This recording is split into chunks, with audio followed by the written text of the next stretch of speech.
I hope that your new year is off to a wonderful, fabulous, fantastic, sassy start. I know you probably are saying, well, isn't this Mask Monday? Why isn't she doing a mask? It is, and I am. Believe it or not, I have the mask on.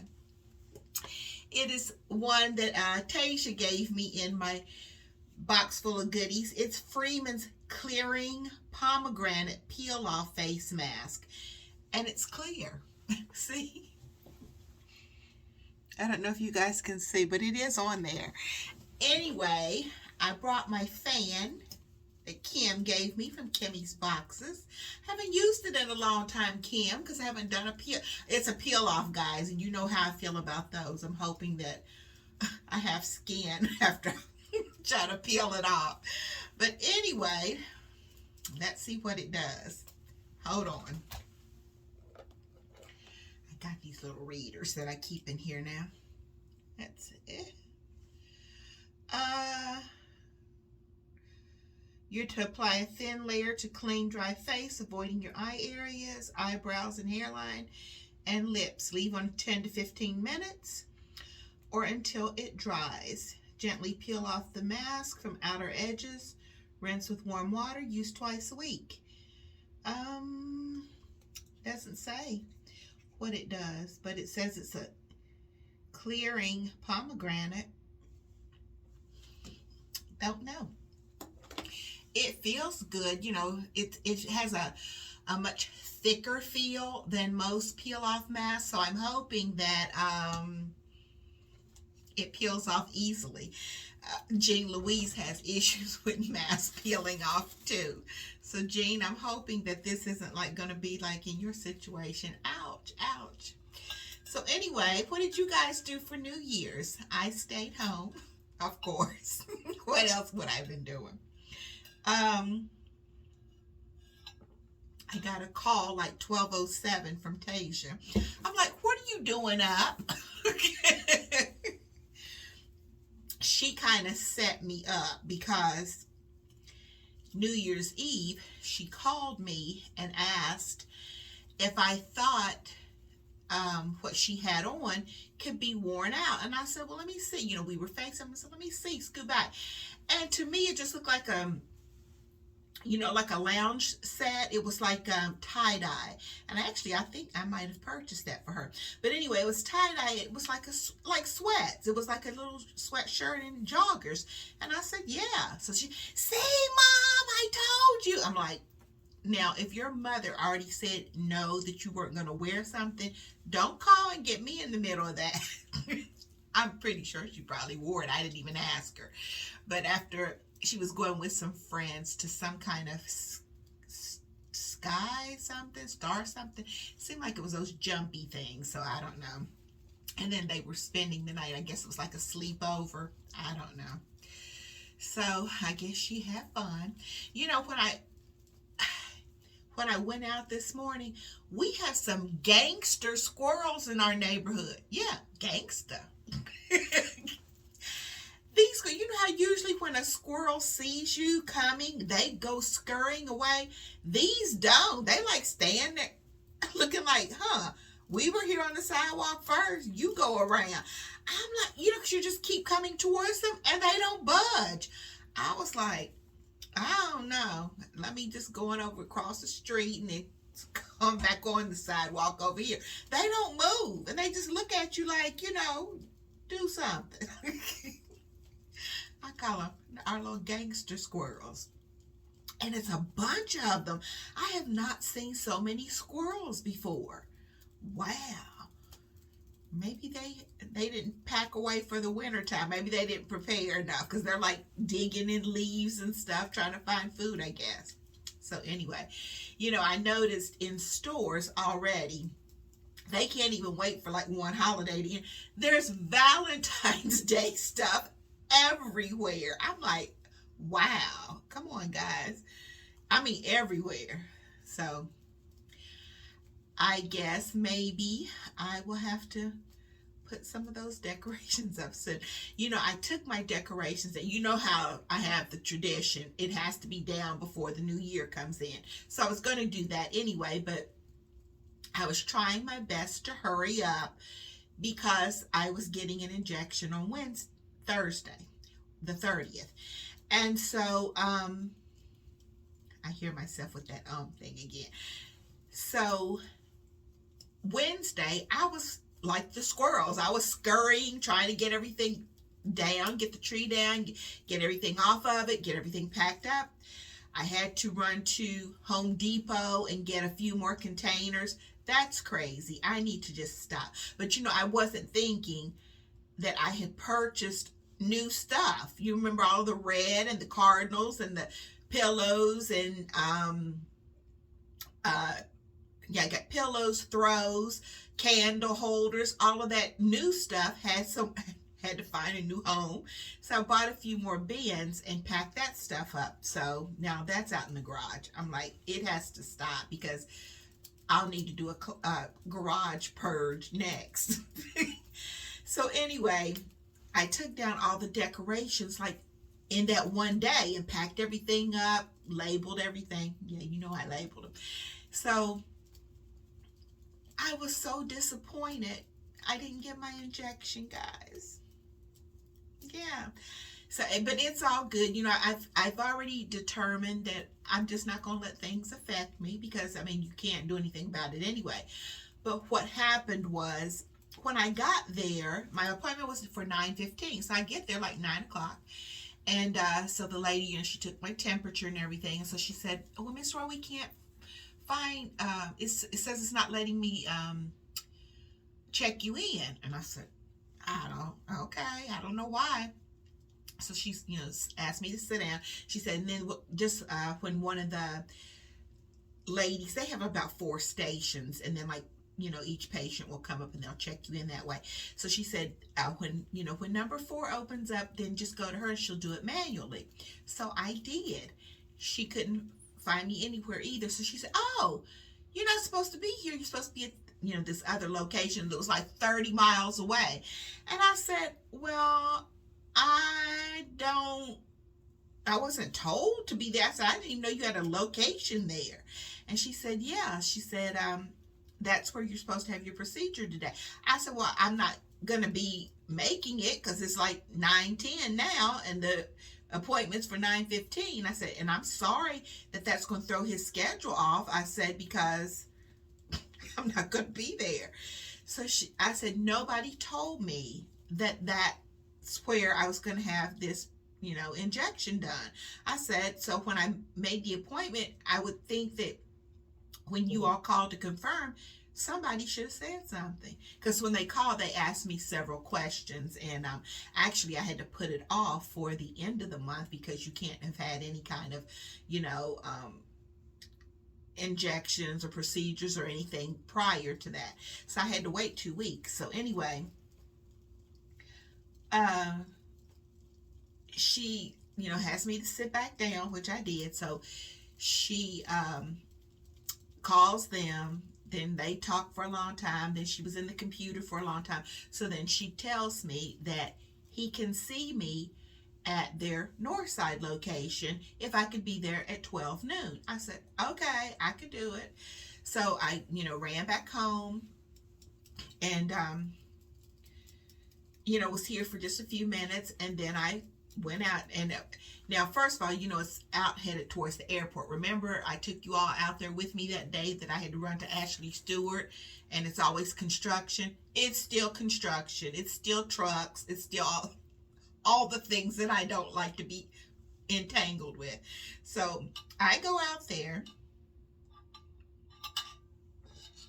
Now here's the kicker. I didn't have an appointment out there either. You heard me. I didn't have an appointment there either. He wasn't even doing procedures there that day. So I said, okay, I want you all to look at this slip that this, I won't call her name, that this young lady gave to me.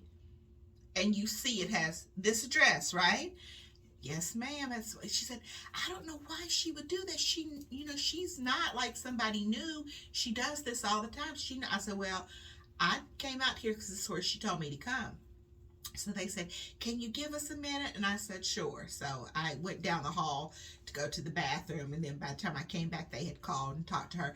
So they said, we are so sorry. But this, it has been a mix up and we are just so sorry. The only thing we could do is that we can get you in and schedule you, for another appointment. I'm like, okay, fine. And so they said, and thank you for being so understanding about it. I was like, well, what am I going to do? I mean, it's not anything that's within my control to make it different. So what am I going to do except schedule another appointment? So anyway, they rescheduled. And so I don't get it done until January 12th now. So I was so looking forward to having it already done coming into the new year and hopefully a new feeling, no pain. So it is what it is, and I have already decided I can't let things affect me, especially things that I can't control anyway.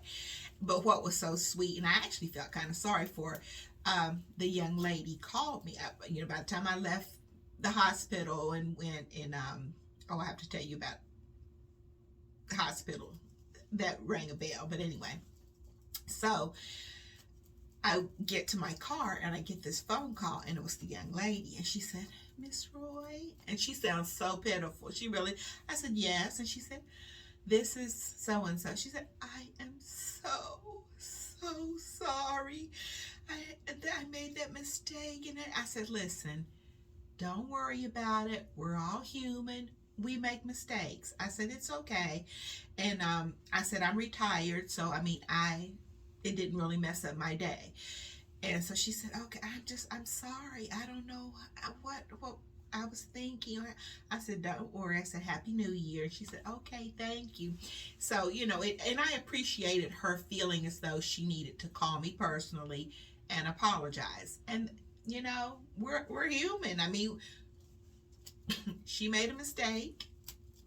Whoever scheduled me the first time made a mistake by not telling me that my procedure wasn't going to be at that facility.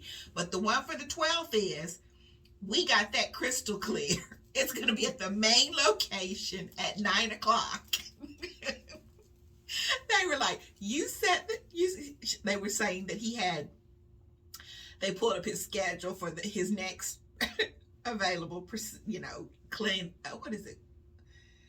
He does clinic work some days and then he does like procedures. So she said, she pulled up.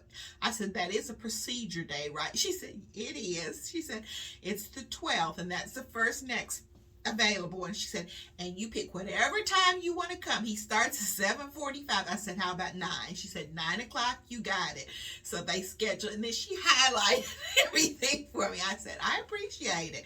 So now we're on the same page. It is going to be at that location on that day at that time. They were like, yes, Miss Roy, it is. I'm like, oh goodness. So anyway, hey, you know what? You do what you have to do. So anyway, did everybody or anybody plan a New Year's Day meal? Mine was already fixed the day before. And like having the decorations and everything down, a meal was a part of the tradition too. So my mom she always made cabbage. It had to be some kind of pork, black-eyed peas. Oh, wait a minute. I was going to say something about hospital before. Oh, remember with the dental visit, I called my surgeon, the knee surgeon's office, and I left a message for his assistant. And so this is drying nicely. Can you guys see that? So she called me back. It wasn't even 2 minutes from the time I hung up. So she said, hey, Miss Roy, I got your message. And she said, no problem. If you send that form, Dr. Whitaker will sign it. And then you can come to the office and pick it up or however you want to do it. I said, well, what I'm going to do is I'm going to put it in a, one of those big envelopes with a self-addressed stamped envelope. And when he signs it, if you guys could just put it in the envelope, drop it in the mail, I would greatly appreciate it. They said, no problem. We'll take care of it. I said, I don't know why it was like a big deal that she couldn't just believe me that he said 2 years. And she said, it's not a problem. He'll be happy to sign it for you. I said, okay, thank you. So that's going to be taken care of. Now, what else? Oh, the meal. So what I fixed was, I hadn't had pork in a long time because I tried to take that out of my diet. But I did bake a couple of pork chops and what else? Oh, black-eyed peas. And down here, everybody fixes collard greens. My mom used to always make cabbage. So what I did is I did a little CKC. I put collards, kale, and cabbage. So I made the collard greens and the kale because they have to cook a long time. And then I just sauteed some cabbage. So when the greens were almost, completely done, I just put the cabbage in, mixed it all up, cooked it for a little while longer. And it was actually good. But those were always traditions. And I think the black-eyed peas is like coins, right? Like for monetary. And the greens are like the bills, like money. And the pork is like for prosperity because it has something to do with about a pig and going forward. There's something to that tradition. So anyway, that's what I fixed. And then I made some cornbread. So that was New Year's Day dinner. But the thing about it is, I always make too much. And I know that it's probably because coming from a big family, there were, 7 children. And so when you cooked, you had to cook for a large amount of people. So the only problem that I have is I don't like freezing leftovers. So I'm going to try to get those black-eyed peas eaten by no later than Wednesday, because that'll be like a few days that I've had them. And that's another thing. After like 3 or 4 days, I don't like food lingering around. So I'm trying to think when every time that I make black-eyed peas, I always think about at school. Remember I told you I always kind of work my way around to be able to do fun things. We used to have a dinner that we made every year, and the black-eyed peas with rice was called Hoppin' John. Have you all ever heard of Hoppin' John? It came from a story by Patricia Polacco. You know what? We've lost a sense of literature in our country. It's like we don't have that rich literature anymore. I used to love Patricia Polacco's stories, and we used to make Pasanki eggs, I think it was, where she painted them. The kids and I, we would paint them every year. But this particular story was called Chicken Sunday, where this family would go to church on Sunday, and then afterwards they would have this big dinner. And that's very much part of my tradition in my family too. But it wasn't just on Sunday. My mom cooked every day.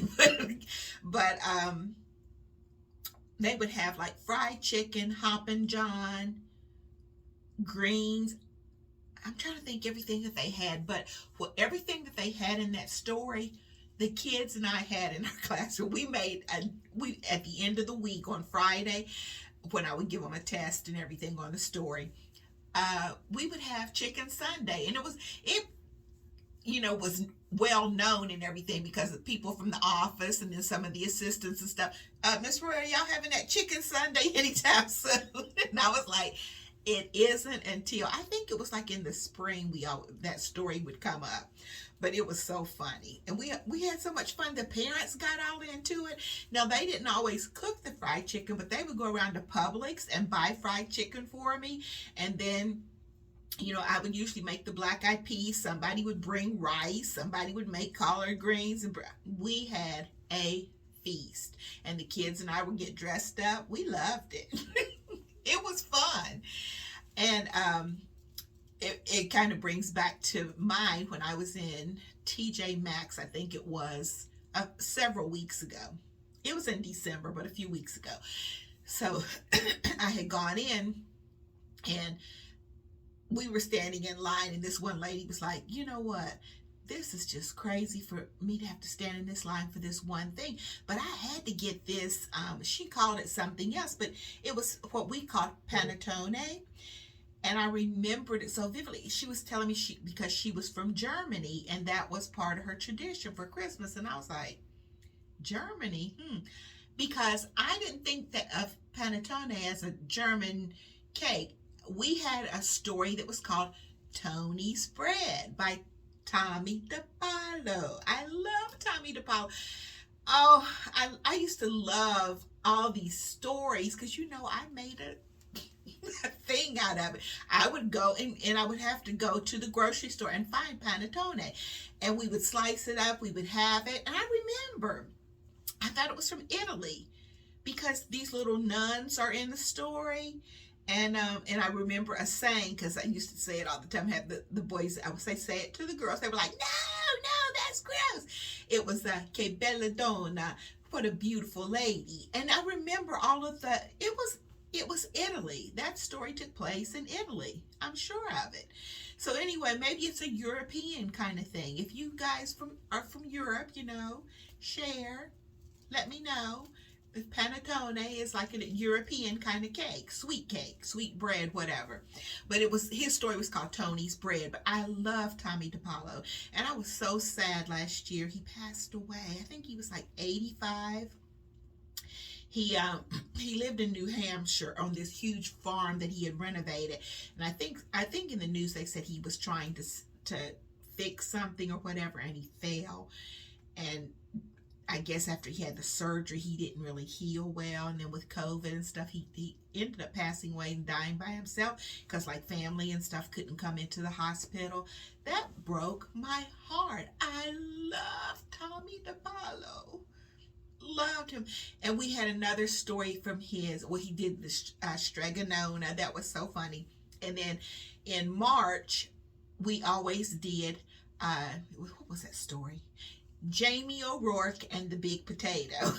It was so funny. It was so funny because he had like the whole city blocked with this huge potato. But anyway, the kids and I would make potatoes and decorate them and stuff. It was just so much fun. And I think literature is being lost. I really do. Because you don't have those stories and stuff now. Oh, should have been drying this part up here. This part down here looks like it's drying pretty well.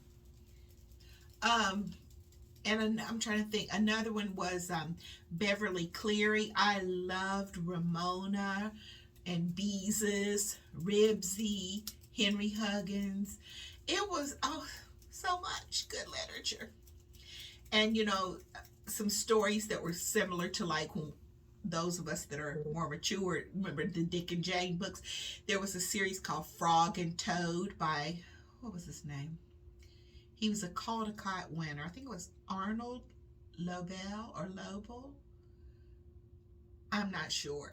But anyway, you don't even hear about Caldecott Medal Award winning books nowadays because literature is like lost.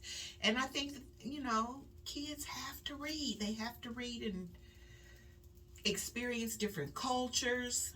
I used to love those stories. Love them. But anyway, let's move on.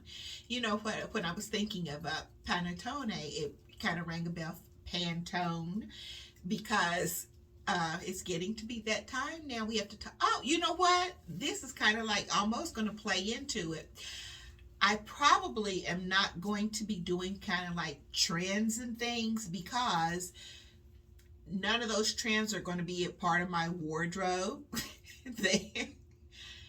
They're going back to that Y2K mess where the hip hugger like pants. Everybody is not built like Britney Spears. Remember when she used to do the, what was it? Oops, I Did It Again and all those songs. And she had those little low ride jeans on, and then it became a thing and people had all that muffin top spillage. I thought that those days were over. I really did. But it's coming back. It's going to be a trend. And I just, I won't be embracing it. I'm telling you all right now.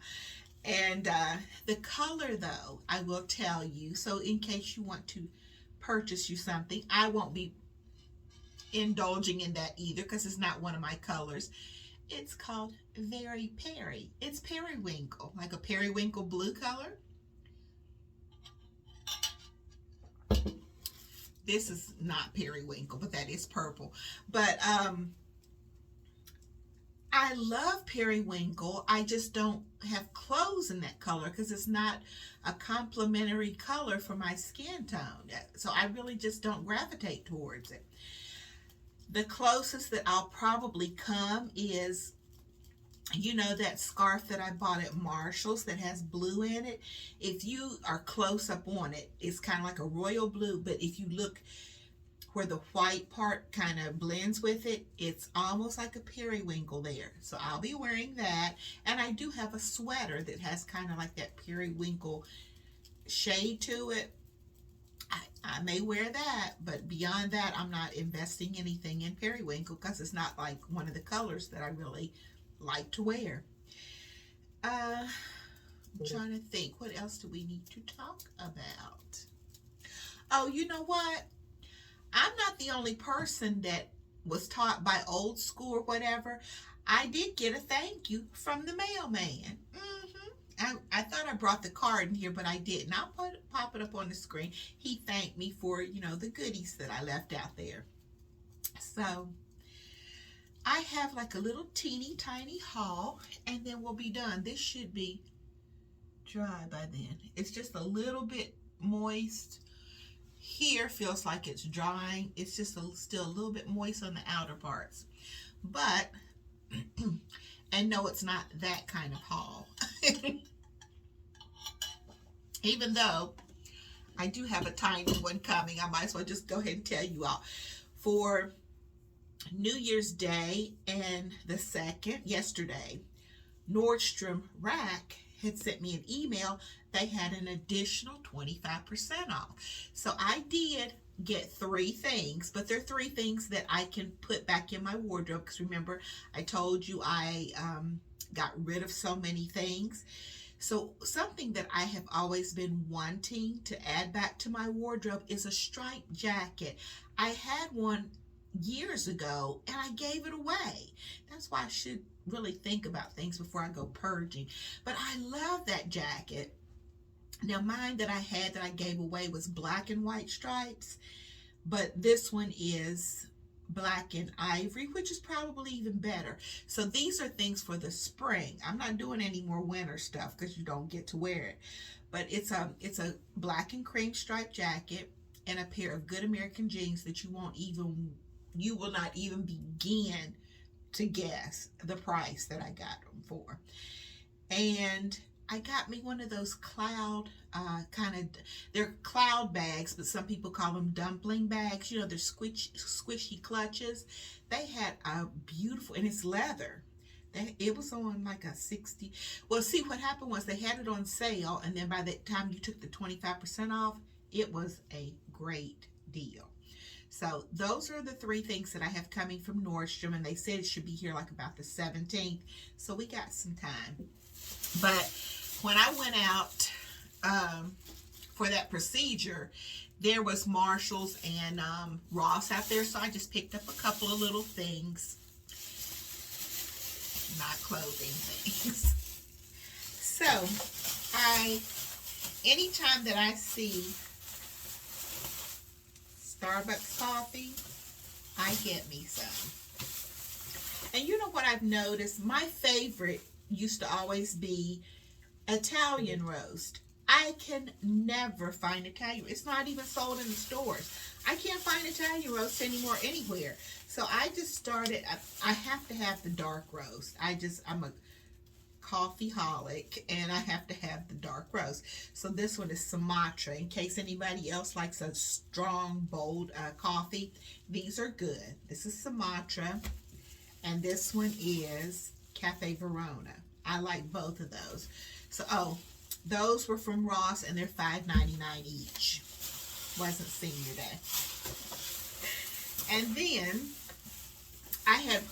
this is open because I had one this morning. You know, I think I told you when I get ready to go out for my walk in the morning, I don't like to have breakfast yet. And usually I don't eat anything till like in the afternoon. But I want a little something to break that hunger. So I try to have like a kind bar, and that's what I thought that these were. It's oatmeal. It's packs of oatmeal. See, I'm one that doesn't read. I just saw that it was kind. I thought they were the kind bars. But then I did find me some kind bars when I ran into Dollar General Saturday. So I saw this too, and I thought this would be good to try. It's heavy. It's an exfoliating body scrub. This is eucalyptus and mint. It's by Russell and Windsor of London, and it's exfoliating body scrub with natural extracts and pumice. So I thought that would be pretty nice. This is $6.99. And then because it seems like, you know, I go through eyebrow pencils like nobody's business, I got two that were by Billion Dollar Brows. And they're supposed to be the universal ones. They're cruelty-free, one perfect shade, and paraben-free. This is supposed to be like that universal shade that any hair color can wear. So I'm going to give it a try because the one that I got from Anastasia of Beverly Hills, they're so expensive. They're like $23 and they go like that. I mean, that thing looks like, screwed it up the other day to look at it, and it's almost gone already. I haven't had it any time. So I figured, I got these from Marshall's, and each of these was $4.99. So it says it's regular $7, but still $4.99. I could get, you know, 4 or 5 of those for one of the Anastasia ones. So that's my little haul. Let's see if this comes off easily. Oh, Jean, I'm thinking that I may have one for you. Wow, this is coming off really easy. Even though it told me to start at the ears, didn't it? See, I don't follow directions. Can you believe I taught school? Oh, this is great. This comes right. Jane, I found the perfect one for you. I can ask Tanya and Tasia where they found these. Look, oh, this I don't think was dry right there. But anyway. Yeah, there's a little bit still right there. It's tacky, so it must not have been dry in that place. But everywhere else, it came right off. And it feels smooth. So, thanks for coming by and hanging out with me today. I'm thinking we'll probably have a Sassy Saturday coming this Saturday. And if by the time you see this, I haven't already put up the Grove Collaborative, I will try to get that out today too. I'm going to try to get it out before today. You guys know how I am. You should just know by now. So thank you for coming by, hanging out with me. I hope you have an amazing week and an amazing year. So may you have great blessings, great health, prosperity, all of those wonderful things in this new year. Thank you so much for your support of my channel and your support of me and how good you are to me. I really do appreciate you. Make sure you're staying safe and healthy, and definitely keep it sassy. I'll see you soon.